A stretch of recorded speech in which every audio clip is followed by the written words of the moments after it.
त्रिपुरांतकारी भानु शशी भूमि सुत बुधश्च गुरुश्च शुक्र शनि राहु केतव कुर्वन्तु सर्वे मम सुप्रभातम। श्री गुरुदेव दत्त श्री स्वामी समर्थ सुप्रभात मंडळी। अध्यात्म कलियुगातल्या चॅनलवरती मी वैदिक ज्योतिषी गणेश शास्त्री शुक्ल आपल्या सर्वांचे स्वागत करतो। साप्ताहिक राशी भविष्याला आपण सुरुवात करणार आहोत, जे आहे 16 सप्टेंबर ते 22 सप्टेंबर 2024। मित्रांनो, आपण भरभरून प्रेम देत आहात, प्रेम करत आहात, चॅनल सबस्क्राइब करत आहात। तुम्ही जास्तीत जास्त लोकांपर्यंत शेअर करा, कारण जर ह्याच्यात वाढ झाली तरच मला प्रोत्साहन येईल की आपण करावं। जास्तीत जास्त लोक बघतायत, कारण आपल्याला हवं तसं अजूनपर्यंत सबस्क्रायबर वाढलेले नाहीयेत आणि त्यामुळे लाईकही किंवा शेअर सुद्धा वाढलेले नाहीयेत। त्यामुळे जास्तीत जास्त आपण एक व्हिडिओ बघून झाल्यानंतर चांगल्या लोकांपर्यंत, ज्यांना गरज असेल त्यांच्यापर्यंत हा व्हिडिओ शेअर करण्याचा प्रयत्न करा मित्रांनो, मला सुद्धा आनंद होईल। चला तर सुरू करूया साप्ताहिक राशी भविष्य। 16 ते 22 सप्टेंबर 2024 साप्ताहिक राशी भविष्य मीन राशी। या सप्ताहामध्ये पूर्वार्धात थोडीशी आपल्याला आरोग्याची काळजी घ्यावी लागणार आहे। एखाद्या लांबच्या प्रवासामुळे, चुकीच्या आहाराविहारामुळे, कदाचित अवेळी काही खाल्ल्यामुळे, चुकीचा आहार खाल्ल्यामुळे पोटाचे विकार आपल्याला जाणवू शकतात आणि त्यामुळे आपले आरोग्य बिघडू शकते।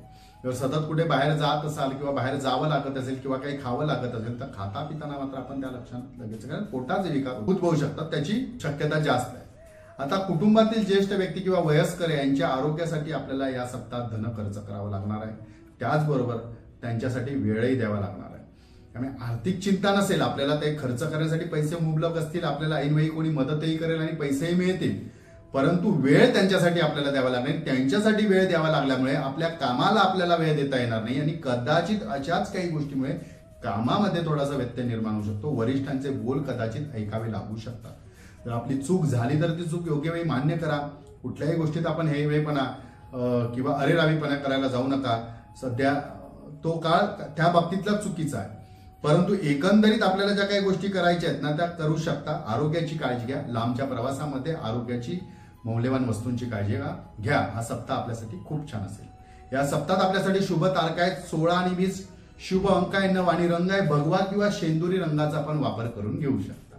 मित्रांनो, या सप्ताहात आपल्याला उपाययोजना करायची ती अशी, तर 17 तारखेला मंगळवारीची अनंत चतुर्दशी आलेली आहे। त्या अनंत चतुर्थीच्या दिवशी आपण शेषशाही विष्णू, म्हणजे ज्या ठिकाणी विष्णूही आहे आणि सर्पही आहे, अशा ठिकाणी जाऊन घेऊन आपण त्यांची पूजा करण्याचा प्रयत्न करा किंवा अभिषेक करण्याचा प्रयत्न करा किंवा विष्णू संबंधित, शेषशाही विष्णू संबंधित ज्या काही उपचार आहेत, जे काही पूजा अर्चा आहेत त्या करण्याचा प्रयत्न करा। त्याचबरोबर जर जमत असेल तर व्यंकटेश स्तोत्राचं पठण करण्याचा मुद्दाम प्रयत्न करा, कारण या अनंत व्रताला अनन्यसाधारण महत्व आहे।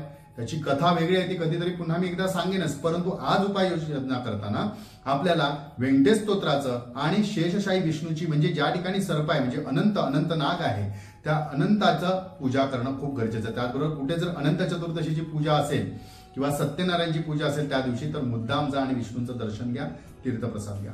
त्याचबरोबर जर जमत असेल आपल्या कुळाचाराप्रमाणे करणं, तर दर्भाचा शेष नाग करून घेऊन त्याची सुद्धा पूजा करण्याची प्रथा आहे। जर आपल्याला जमत असेल तर, नाही तर तो विषय लांब ठेवा, परंतु शेषशाही विष्णूची आपण पूजा नक्की करा। एखाद्या सत्यनारायणच्या पूजेला विष्णूची आराधना जास्तीत जास्त करण्याचा प्रयत्न करा। त्याचबरोबर दुसरी उपाययोजना आहे मित्रांनो, की 18 तारखेनंतर महालय सुरू होणार आहे, पितृपक्ष सुरू होणार आहे। तर पितृपक्षाच्या प्रतिपदेपासून अमावास्यापर्यंत रोज गोग्रास, म्हणजे गाईला इकडनं पान आणि वर कावळ्यासाठी काहीतरी अन्नाचा भाग थोडासा ठेवा। यामुळे पितृदोषातून आपली मुक्ती होऊ शकते। जर जमत असेल तर तर्पण नक्की करा, पितरांच्या नावाने तिलोदक अर्पण करा। जर आपल्या कुलाचाराप्रमाणे जर महालय असेल तर त्या महालयाच्या वेळी जे गुरुजी येत असतील किंवा आपल्याकडे जे दाम्पत्य जेवणाला येणार असेल त्यांना एक वस्त्र, दोघांना, यांना एखादं वस्त्र, स्त्री असेल तर त्यांना साडी आणि पुरुष असेल तर त्यांना 2 वस्त्र, शर्ट पीस म्हणा, पॅन्ट पीस म्हणा, एक त्याच्याबरोबर उपवस्त्र म्हणा, धोतर म्हणा, असं काहीतरी देण्याचं वस्त्रदान नक्की तुम्ही आपल्या राशीप्रमाणे या सप्ताहात नक्की करा, याचा लाभ होईल। मित्रांनो, अजूनपर्यंत आपले चॅनल आपण सबस्क्राईब केले नसेल तर सबस्क्राईब करा, बेल आयकॉन दाबा, शेअर करा, जेणेकरून मला त्याचा आनंद होईल। चला तर पुढच्या आठवड्यात नक्की भेटूया ह्याच ठिकाणी ह्याच वेळी। तोपर्यंत सर्वांचे धन्यवाद।